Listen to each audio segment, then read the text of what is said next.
Well, from what I can tell, we now know all the mythics of the set, which, if you're a fan of the slow drip marketing, that's kind of a bummer. However, if you're a content producer like me, you get to cover them all in one video, which I much rather prefer than shooting a different video every single day, every time a single card comes out. So I've actually already covered both Planeswalkers in another video. So yesterday, and they're all part of a playlist. So if you're just getting caught up on spoilers now, you can get caught up on all of them in this playlist. But I wanted to at least show them for continuity's sake, and so I didn't have 100 people commenting saying, well, the Planeswalker's a mythic. So Chandra Flamecaller, we've already talked about her. 4 and double red. Very expensive. I think they were afraid of undercosting her. They're just really afraid of making a good Chandra. I don't know why. They've got some problem with Chandra, but it's not cool, bros. +1 is 2/3/1 elemental creature tokens with haste, and then they get exiled at the end step. Her 0 is draw all the cards, discard all the cards in your hand, then draw that many cards +1. That is really good. In a burn scenario, if you're just holding on to 4 mana and you can dump that and draw 5 cards, that's super powerful. Some sort of burn utility would be pretty unique. I know she's expensive, but I don't know.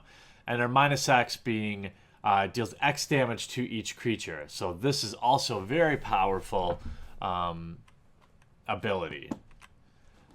No doubt. Next we have, apparently, there it is, Crush of Tentacles. This one has been officially spoiled by Wizards, and I find it boring, but that's because I don't do a lot of multiplayer. 6 mana with a new ability, Surge. So meaning you may cast this spell for its surge cost if you or a teammate has cast another spell this turn.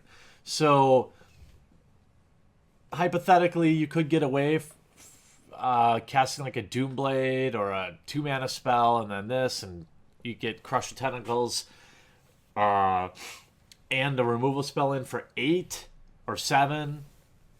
But still, this is definitely a multiplayer flavor. Really don't want to open this in draft or sealed unless you're playing Two-Headed Giant. Return all non-land permanents to their owner's hands. If Crush of Tentacles surge cost was paid, put an 8/8 blue octopus creature token onto the battlefield. So, very powerful in multiplayer. That's, in my opinion, clearly what the card is designed for. Not a fan of it taking up the mythic slot, but it's a cool card. It's pretty flavorful. Doesn't really seem to fit the flavor of this set, but it's an 8/8 octopus. I guess it goes with Kiora. So there's that. Then we have Kalidas, Trader of Get. 4 mana for a 3/4 is already pretty good. Then we have Lifelink. Okay, very good. If a non-token creature an opponent controls would die, instead exile that card and put a 2/2 black zombie creature token onto the battlefield. Awesome. Then 2 and a black, and this is pumpable. Sacrifice another vampire or zombie. Put 2 1/1 counters on Kalidas or Kalidas. I think that I'm saying that right. Very interesting. In some vampire zombie tribal is going to be super powerful. A 3/4 with lifelink is a great card to open in limited. I don't think it will see any standard play because it's truly powerful once you can sack vampires or zombies. I guess maybe in like an Nantuko Husk type thing. I don't know how many zombies or vampires will be in this set. However, we do know there will likely be many of them in return in our Shadows over Innistrad. So this card, keep an eye on it. It may be very good after we return to Innistrad, depending on what kind of vampires and zombies we see there. And then we have Kozilek's Return. For 99% of people, this is like not a mythic type card. However, in instead of Pyro in the sideboard, it's pretty powerful. So 2 and a red for 2 damage to each creature. So I guess that's pretty strong. Definitely defeats any kind of token strategy or go wide strategy. It's very powerful in the current limited format because there are so many 1 and 2 toughness creatures that this would be like a Windmill Slam in limited. I would splash for it I would Windmill Slam in draft. I would splash for it probably in sealed. It's that good. And then, whenever you cast an Eldrazi creature spell with converted mana cost of 7 or greater, you may exile Kozilek's Return from your graveyard. If you do, it deals 5 damage to each creature. So we're talking about a ton of value here. You cast, like in today's limited environment. Or let's just say you're playing Ulamog, right? Cast Ulamog, also probably wipe the board. 5 damage is enough to get through everyone's favorite Rhino creature. In limited, if you're able to get that mode of the card, the 2 damage each creature is probably already really powerful. But like in today's limited, almost everyone casts at least 1 Eldrazi. I would say most games. Things like Ruin Processor is cast almost all the time in blue-black Devoid decks, things like that. So if you could play blue-black-red or red-black Devoid, this is going to be a house in limited, which is why I would assume it's mythic. Then we have another one that was officially spoiled by Wizards. I talked about Kozilek in our discussion about new colorless lands. So we have Kozilek, the Great Distortion. 8 generic mana and 2 colorless mana. So, again, you could pay for this with 10 colorless mana if you wanted, but at least 2 of the 10 have to be colorless.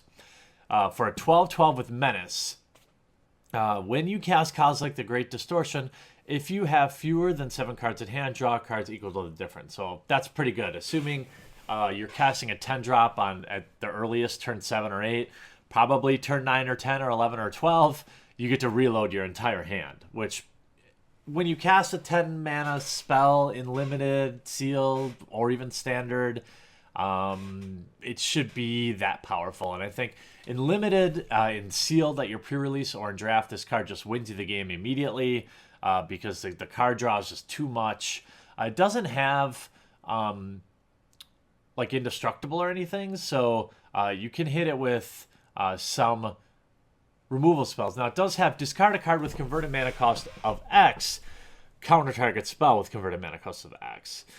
And after you reload your hand with 7 new cards or 6 new cards, you might be able to do some 1-for-1s. But, I mean, I guess if you had something to deal with a removal spell that would potentially get rid of it, that would be the one scenario where I think it would be pretty good. Then we have Mirror Pool, mythic land where it enters the battlefield tapped. You can just tap it to add 1 colorless mana. You could pay 2 and a colorless, so 2 generic and 1 colorless. Sacrifice Mirror Pool, copy target instant or sorcery spell you control. You may choose new targets for that copy. It's pretty good. Pay 4 and a colorless. Sacrifice Mirror Pool. Put a token onto the battlefield that's a copy of target creature you control. So, in limited or in sealed or draft, you're going to have to make sure you prioritize. Let's say you first pack 1, you open Mirror Pool. I'm not sure I first picked this right now because I don't know the whole set and how the draft format's going to go, how easy it's going to be able to get colorless land producing cards. I think it will be pretty easy. But let's say in standard, where there's decks right now that are playing like Ulamog and in their sideboard, they're also playing not Void Winnower, but there's another 6-drop Eldrazi. I thought I had it sitting right next to me. I do not. But I could see this slipping into some of those decks that are playing Ulamog because now you can't have 2 copies of Ulamog on the battlefield, but you could do this in response to a removal spell. Create a copy, like an exile spell, create a copy of Ulamog and then choose the one that they're targeting to discard or something like that. So Mirror Pool might see... I'm sure I'm totally underestimating Mirror Pool from a standard or from a Eternal format standpoint. I'm sure it's going to see play in Modern and Legacy and stuff like that. But at least in Limited, it's not that great. You don't really want to open it, I don't think. In Standard, I could see it finding a home in a few decks that are already kind of lurking out there. But overall, outside of the Planeswalkers, not super high on the Mythics in this set. There's a couple of really strong rares that I'm going to talk about maybe later today or later this week that I really like. But from a Mythic standpoint, you know, from a Mythic impacting Standard or Limited, which is what I play, there's not a lot. Obviously, if you open a Planeswalker like Nissa or Chandra in Draft or Sealed, they're great. Will Nissa get played in Standard? Almost definitely. Chandra, her ability is so strong that there's going to be somebody out there to brew and get her out there. In some sort of maybe red-green deck or something like that. Her abilities are very strong. So I wouldn't be surprised to see both Planeswalkers in Standard almost immediately. Obviously, in any type of limited format, great. EDH, multiplayer formats, all great. Modern and other formats, 6 is a lot for Chandra, and Nissa maybe, I don't know. But again, she's 1 and 2 green. Her +1 is put a 1 plant, so just put a chumper out there. -2 is put a 1/1 counter on each creature you control. So you could have like Nissa, Hardened Scales, Gideon type decks going around out there that are going to be pretty hilarious. And then her ultimate, which is you gain X life, draw X cards, where X is the number of lands you control. Very good when you have a second Nissa or something like that. I mean, I guess if you have 7 land and you're playing, she's a 4 of in your deck, you could probably alter. You're probably going to draw another one. So I think both Planeswalkers are very strong. The other Mythics in the set are a little underwhelming for me, but you know, like here, Sphinx of the Final Word. This feels like an intro pack rare to me. 7 mana for a 5/5 flying hexproof, and it can't be countered. Also, instant and sorcery spells you control can't be countered by spells or abilities. So it sucks as a player because you can't interact with this dang thing at all. It's going to be brutal in Sealed or Draft. You know, as a blue-black control finisher, I think there are better options out there, but it is pretty powerful. In Commander, I'm sure people will absolutely hate this card, but I mean, it's 7 mana, right? So that puts it out of the reach of a lot of decks out there. But I don't mean to be down. I'm very excited for Oath of the Gatewatch. I'm very excited for the new draft format, which will be double Oath, 1 battle for Zendikar. I'm excited the first time somebody opens an Expedition in the BFZ pack and an Expedition in the Oath of the Gatewatch pack, the double Expedition draft. All sorts of crazy things like that are going to happen, and I hope I'm there when they do. Here we have Worldbreaker. 6 and a green for a 5/7 devoid creature. When you cast Worldbreaker, exile target artifact, enchantment, or land.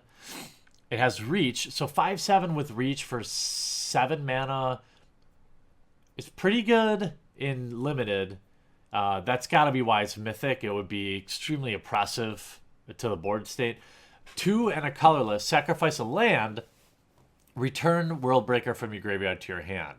So that final mode or that final ability makes it very, very good. You can trade with big stuff. It can block almost all the big Eldrazi's. Well, actually incorrect. It can't block many of the large Eldrazi at all. That 7 toughness is just, well calculated. If it were 9, like a 4/9 or something like that, that would be... I would like it a lot more for limited. I think you're still first picking this in draft. You're playing it in sealed because it's a 5/7 with reach. The exiled target artifact, enchantment, or land is not that good. In rare occasions, I mean, by turn 7, exiling a single land is not really relevant, unless they have like a utility land or something like that. An enchantment in limited is not really relevant most times, and same with artifact. So none of those are like, going to be that relevant. However, it's also green, which people just don't play in limited. This is definitely not going to see standard play. I can't imagine it would. But I don't know. I feel like this, I guess a 5/7 with all these extra modes. I mean, being able to recast it from your graveyard if you have a colorless mana source seems really good. If not for that, this is definitely just a rare. But, it's fine. It's fine. Well, that is all the mythics that I'm reasonably sure, 95% sure that this leak is legit. And so that will be probably all the mythics from Oath of the Gatewatch. I really want to hear what you think about them and what decks you might see some of them go in. Obviously, mythics are the biggest, typically have the most impact, or at least they're the most talked about. So I'm definitely looking forward to some good conversation. I learned a lot from the comment section down below. Thanks for watching this video, guys, and we'll talk to you again real soon. What's up, and thanks for watching this video. I produce all different kinds of content, so if you haven't yet, click on my face to subscribe. If you want to watch more videos, I've got some sweet playlists, including this one, where I open up every fat pack ever created. I've also got this one over here, where I open just about anything vintage and old and expensive for your enjoyment. And all this is made possible by the awesome backers at our Patreon, which is linked in the description of every video. Hop on over there, check it out, see if it's something you might want to consider. If not, sit back, enjoy, and I'll still love you.